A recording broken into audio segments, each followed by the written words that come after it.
So you've just finished recording your awesome song. You mixed it, it sounds perfect, you upload it to the internet, and then you listen to other people's songs, and somehow they just sound bigger and fuller and better. And your song, which you just mixed and sounded awesome in the studio, just sounds flat and thin and weak. What happened? It was just sounding awesome in the studio. Well, you forgot a crucial aspect in the process: mastering. Okay, so on this video, we'll briefly talk about the differences between mixing and mastering. And also at the end of the video, I'll tell you about some of the things that I like to do when mastering and some of the things that some other people do when mastering.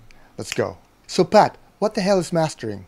Well, let me explain it to you. So hello everybody and welcome to a new video and welcome to my channel where we talk about everything music from death metal to Queen and everything in between. Anyway, so one of the biggest problems that bands and artists have is the fact that they don't understand the difference between mixing and mastering. So just recently we finished tracking and mixing that project right there, and right now everything is leveled up. I got automation going, you know, the whole nine. Everything is sounding perfect and I'm getting ready to send the mix back to the guys. And I assure you, as soon as they listen to it, they're going to tell me the same thing everybody else says. It sounds thin and it's not loud enough when compared to other bands' music. And of course, that's true because we're actually missing that one final step, the mastering step. So mastering is that one last polish of the product. Think about it this way. You found an awesome location, you got a great camera, you took a nice shot of it, but you still need to touch it up just a little bit so that some of the colors are emphasized and some of the edges are crisp. This is basically the same thing. It's when you take a whole song that's already been mixed and you just polish it up so that you can emphasize a couple of things and you can bring the volume up to level.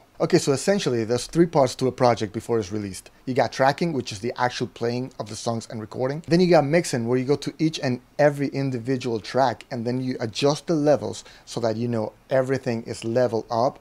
And you also do a lot of panning so that you can take better advantage of the stereo image. So you actually have, you know, one guitar here, one guitar over here, you know, counterbalancing that. Then you have the vocals in the middle, bass drum, snare, bass, etc., etc. Then you also adjust the levels. You do some light EQing to each individual track so that, you know, your guitar sounds as best as possible. Then you have some of the bass, enhancing some of the bass frequencies. Then of course you equalize your drums and stuff like that. And then you have all of the individual tracks leveled up and sounding as best as possible. I'll definitely make a more extended video on mixing, but this is about mastering. So once you have everything set up and ready to go, then we go to mastering. But before we get to that, make sure you drop me a like, drop me a comment in the comment section down below with any questions you may have. Of course, don't forget to subscribe to this channel like a man if you haven't yet. And if you enjoy the content and you want to support the channel out big time, please make sure you visit my Patreon. A little goes a long way. We surely do appreciate it. Now on the mastering stage, you grab a song that's fully mixed and you polish that. So what do I mean by that? I mean the fact that you don't go back to the mix and retouch anything unless it's absolutely necessary. You just work with the stereo tracks, left and right.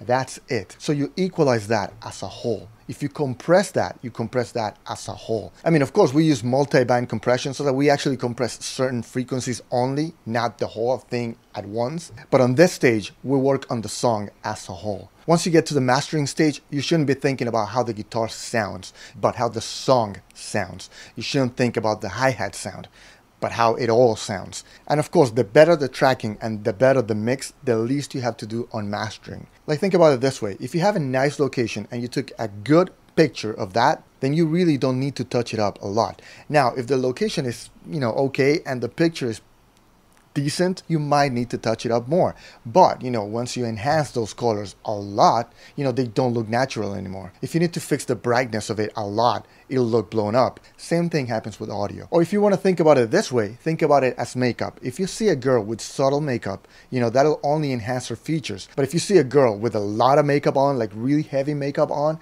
then first of all, it's going to look bad and unnatural. And secondly, then you know that what you're actually looking at, it's not really what you're seeing, if that makes any sense. Now, needless to say, mastering is one of the most important and hardest things to do when it comes to a song. Because on a mixing stage, you can always go back and edit something out, or, you know, you can always fix something, you know, on the sound on the mastering stage. But once you get to the mastering part, this is it. This is the last part. Nothing is going to get fixed beyond this. Of course, you can always go back and re-record something, re-edit something, remix something. You know, you can always go back and do that. But once you're at the mastering stage, you're almost done. And if you're on a budget or close to a deadline, you definitely don't want to go back and fix anything up. So yeah, mastering is hugely important. I can't tell you how many times I heard like big artists on different interviews and stuff like that when they were criticized because of the sound of a record they released. say, well, the record sounded awesome in the studio, but once it got mastered, it just went downhill from there. So yeah, mastering can take your mix from sounding thin and weak and lame to sounding awesome and godly and fat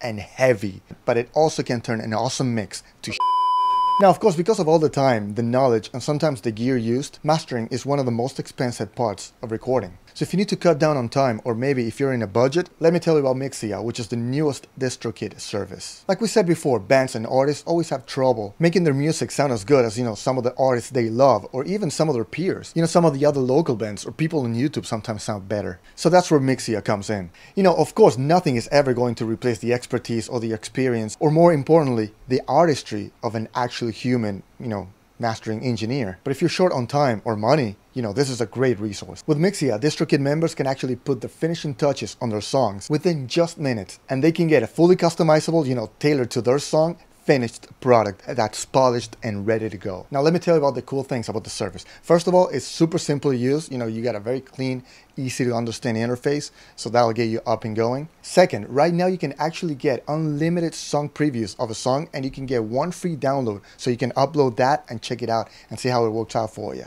After trying that out, if you like it, you only pay $99 a year for unlimited mastered songs, which is not a lot when you take into consideration how much mastering actually costs. So really, there's only 3 steps to this. You upload the file, you listen and customize it, and then you download the finished project. And of course, since you're already a DistroKid member, you can just go to the upload page, fill out the form, and have it uploaded for the world to hear, straight from the one website.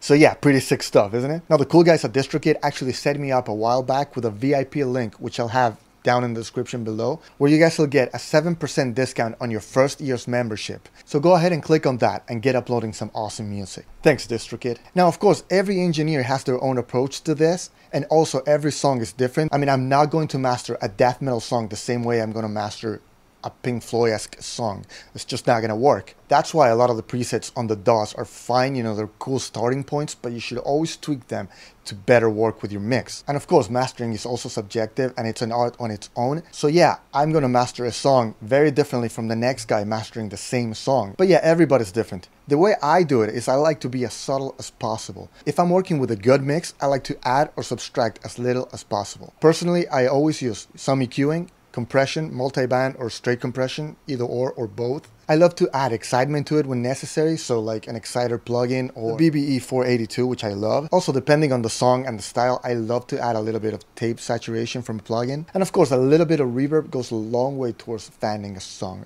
up. Those are pretty much standard things I always do on every one of my masters. But sometimes if needed, I'll add gain, a stereo spreader to make it sound even bigger and wider and louder and fatter. But that's only if I need it. If the mix wasn't loud enough, I'll add some gain. If the mix wasn't spread enough, then I'll use, a stereo spreader and so on. But of course, it varies from song to song and from engineer to engineer.